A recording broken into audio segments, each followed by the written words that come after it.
मुरलीधर आमटे म्हणजे सगळ्यांचे बाबा आमटे, ज्यांनी समाजसेवेसाठी आपलं संपूर्ण आयुष्य वेचलं. जीवनातील शेवटच्या क्षणापर्यंत त्यांनी समाजाला भरभरून दिलं.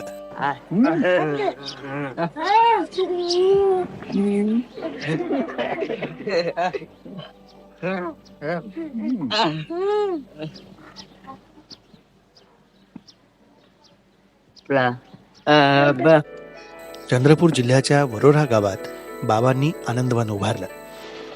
समाजातील तळागाळाच्या लोकांना एकत्र आणून जीवन जगण्याचा नवा मार्ग दाखवला. बाबांनी कुठल्याही अपेक्षेशिवाय कार्य केलं. जेव्हा लोक आपापसात भांडत होते, सगळे एकमेकांच्या जीवावर उठले होते, त्यावेळी बाबांनी भारत जोडोचा नारा दिला आणि तरुणांच्या मनात देशभक्ती जागवली. पैर में पहनाएंगे लेकिन जंजीरें नहीं पैर में डाले देंगे. कौन सी जबरी? लोकमाता को आश्वासन दे रहे.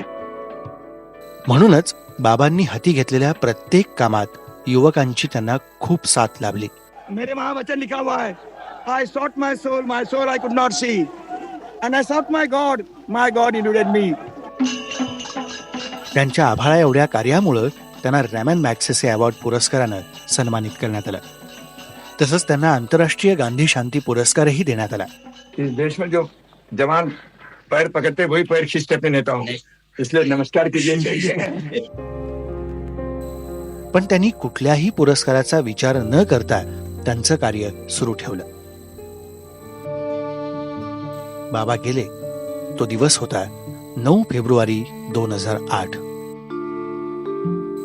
पण बाबांचा वारसा आजही आनंदवन, सोमनाथ तसंच हेमलकसाच्या रूपानं दिवसेंदिवस समृद्धच होतोय.